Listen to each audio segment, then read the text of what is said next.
Nunca pensé que la palabra demanda pudiera doler más que la palabra infidelidad, pero el día que ella me miró a los ojos y dijo que me iba a denunciar, entendí que hay traiciones que no terminan cuando se descubre la verdad, sino cuando alguien decide reescribirla.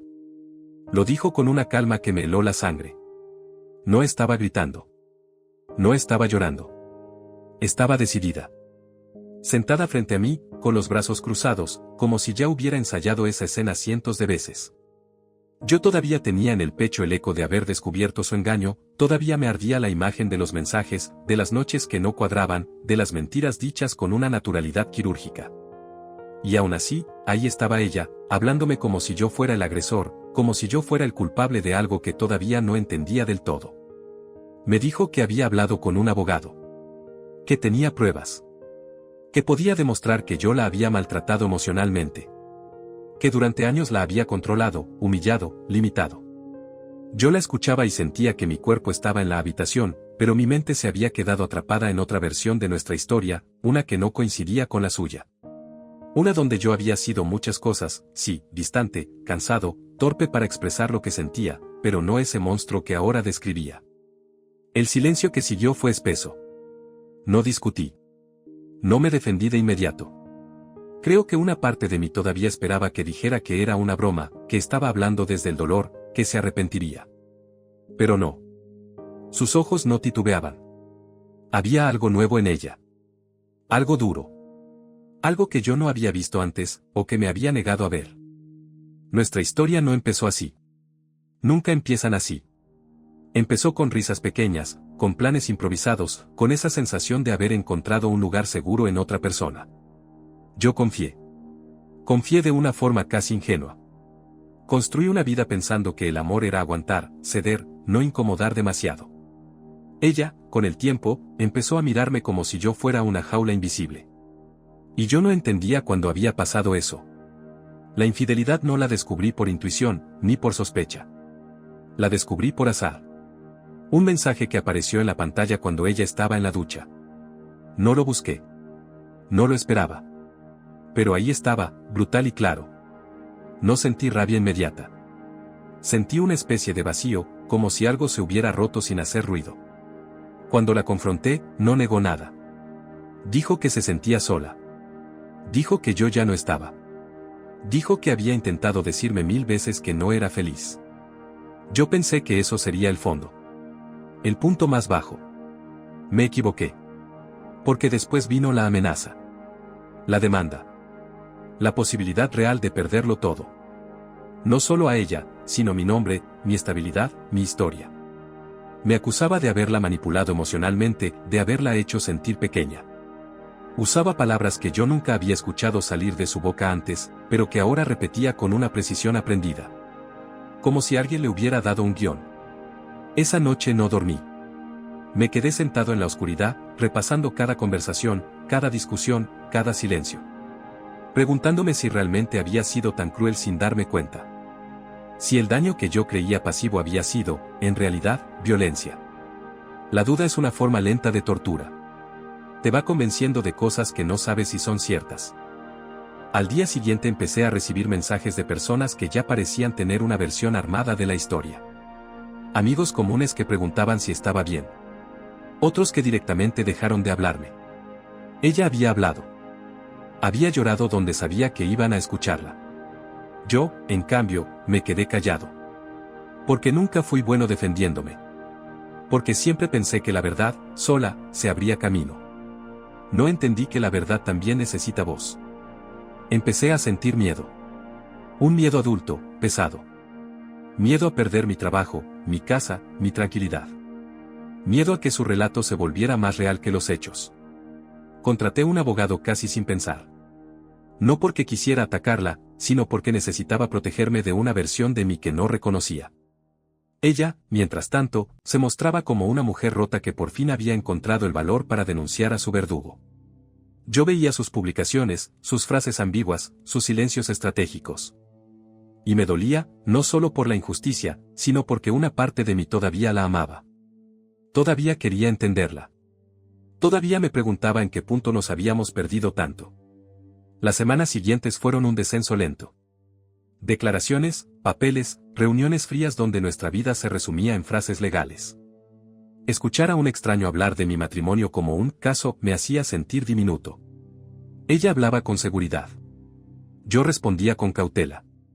Cada palabra parecía una trampa. Cada recuerdo, un arma de doble filo. Empecé a recordar discusiones que había minimizado. Momentos donde me encerré en mí mismo. Días en los que no supe escuchar. Y aunque eso no justificaba una infidelidad ni una mentira judicial, me obligó a mirar mis propias sombras. No era inocente de todo. Nadie lo es. Pero tampoco era el villano que ella necesitaba para sostener su narrativa. Una noche, revisando correos viejos, encontré mensajes de ella agradeciéndome por estar, por apoyarla, por no soltarla cuando se sentía mal. Palabras escritas con sus dedos. Fechas. Pruebas de una historia más compleja que el blanco y negro que ahora mostraba. Lloré al leerlos. No por nostalgia, sino por la sensación de estar viviendo una distorsión cruel de algo que alguna vez fue real. La demanda avanzaba. Ella pedía compensación económica, protección, distancia. Yo sentía que estaba siendo castigado no solo por algo que no hice, sino por algo que ella necesitaba creer. Empecé a entender que su infidelidad había abierto una grieta en su propia identidad. Para no verse como la culpable, necesitaba convertirme en el motivo. Era más fácil odiarme que enfrentarse a su propia decisión. Hubo una audiencia especialmente dura. Ella habló de noches de llanto, de sentirse anulada, de miedo. Yo la miraba y me preguntaba cuándo había empezado a ensayar ese discurso. Cuando había dejado de verme como una persona para verme como un concepto. Salí de ahí con un nudo en el pecho que no se fue durante días. Mi abogado fue claro, teníamos argumentos fuertes. Inconsistencias. Testimonios. Pruebas. Pero ganar no significaba sanar. Cada paso legal era una herida nueva. Cada avance era una confirmación de que ya no quedaba nada que rescatar entre nosotros. Empecé a aislarme. A desconfiar de mis propios recuerdos. A preguntarme si alguna vez había sabido amar bien. Dormía mal. Comía peor. Soñaba con conversaciones que nunca tuvimos. Con versiones alternativas donde ella no cruzaba esa línea, donde yo aprendía a hablar antes, donde nada de esto pasaba. Ella, en cambio, parecía fortalecerse. O al menos eso mostraba. Publicaba sobre empoderamiento, sobre cerrar ciclos, sobre justicia emocional. Yo me sentía viejo, cansado, fuera de lugar. Como si el mundo hubiera cambiado de idioma y yo no lo hubiera aprendido a tiempo. El día que su abogado cometió un error fue casi anticlimático. Una contradicción clara entre su relato y una prueba objetiva. Algo pequeño, pero decisivo. La tensión en la sala cambió. Ella lo notó. Yo también. Por primera vez, su seguridad se resquebrajó. No mucho. Lo suficiente. Semanas después, la demanda se debilitó. No desapareció del todo, pero perdió fuerza. Ya no era el relato perfecto. Ya no era incuestionable. Yo debería haberme sentido victorioso. No fue así. Me sentí vacío. Como si hubiera ganado algo que no quería jugar. Un día recibí un mensaje suyo. Corto. Sin acusaciones. Sin amenazas. Solo decía, no sé quién soy sin esta guerra. Lo leí varias veces. No respondí. Entendí que su lucha ya no era conmigo, sino consigo misma. El proceso terminó sin un fallo devastador. Sin vencedores claros. Cada uno cargó con sus propios costos. Yo conservé mi estabilidad legal, pero perdí algo menos tangible, la confianza en las historias simples. Ella se quedó sin la condena que buscaba, pero también sin la versión heroica que había construido. Nunca volvimos a hablar en persona. No hizo falta. Lo que quedaba entre nosotros era demasiado frágil para tocarlo. A veces me pregunto si ella cree todavía su propia versión, o si en algún momento, en la soledad, se permite dudar. Yo sigo adelante. No intacto. No igual. Aprendí que el silencio puede volverse un arma, incluso cuando no se usa con intención. Que no hablar también deja marcas. Que amar sin decir lo que duele es otra forma de desaparecer. Si alguien me pregunta qué pasó realmente, no sé qué responder. Podría hablar de infidelidad, de demandas, de mentiras. Pero la verdad incómoda es más profunda. Dos personas se perdieron tratando de no hacerse daño, y terminaron destruyéndose de la forma más ruidosa posible. Ella quiso demandarme para salvarse de sí misma. Yo quise callar para no enfrentar mis fallas. Y en ese choque, quedó una cicatriz que ninguno de los dos podrá explicar del todo. Porque hay historias donde la justicia legal no alcanza. Donde la verdad emocional no cabe en un expediente. Y donde las heridas más profundas no las deja un golpe, sino una versión mal contada del amor. Después de que todo terminó, llegó algo que nadie te explica cuando atraviesas una guerra así, el silencio posterior. No el silencio tranquilo, sino ese que queda cuando ya no haya a quien convencer, a quien culpar, a quien responderle. Un silencio que no acusa, pero tampoco absuelve. Al principio pensé que sería alivio. Pensé que al cerrarse el proceso legal, algo dentro de mí también se cerraría. No fue así. Lo que llegó fue una especie de eco. Como si todas las palabras que no dije durante años empezaran a rebotar dentro de mi cabeza, sin encontrar salida. Me descubrí revisando escenas pasadas con una obsesión nueva. No para probar mi inocencia, sino para entender en qué momento dejé de ser alguien con quien se podía hablar. Recordé discusiones donde ella lloraba y yo me quedaba callado, convencido de que no empeorar las cosas era una forma de cuidado. Recordé decisiones pequeñas que fui tomando para evitar conflictos, sin notar que cada una me alejaba un poco más de ella. No era el abuso que ella describía, pero tampoco era amor sano. Era una forma de ausencia sostenida. Empecé terapia después de todo. No por la demanda, sino por el cansancio. Por esa sensación constante de estar a la defensiva incluso cuando ya no había ataque. Ahí entendí algo que me dolió aceptar: ella no inventó todo desde la nada. Tomó fragmentos reales, heridas auténticas, y las exageró hasta convertirlas en un monstruo que pudiera justificar su traición. No era una mentira absoluta.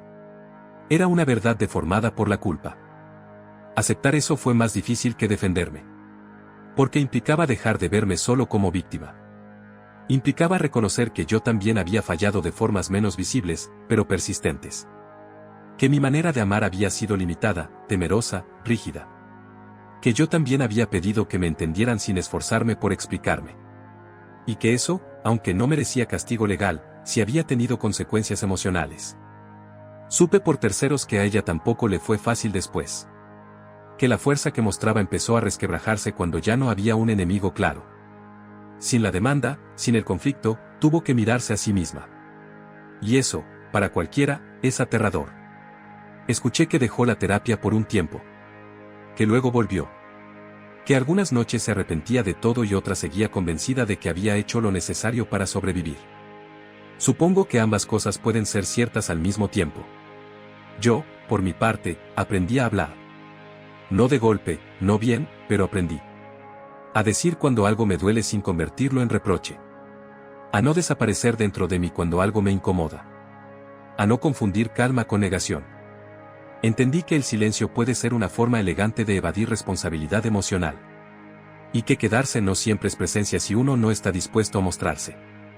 A veces me preguntan si la perdoné. Nunca sé qué responder. El perdón, como lo venden, parece algo limpio, definitivo.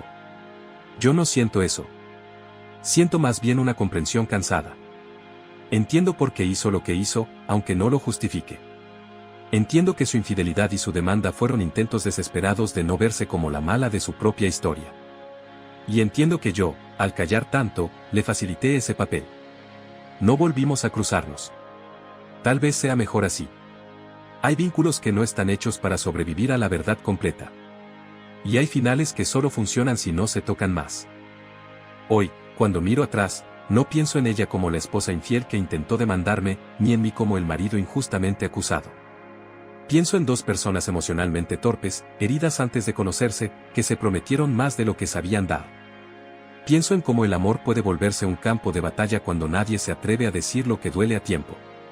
Si algo quedó claro después de todo, es esto: las historias no se rompen solo por una traición, ni por una demanda, ni por una mentira grande.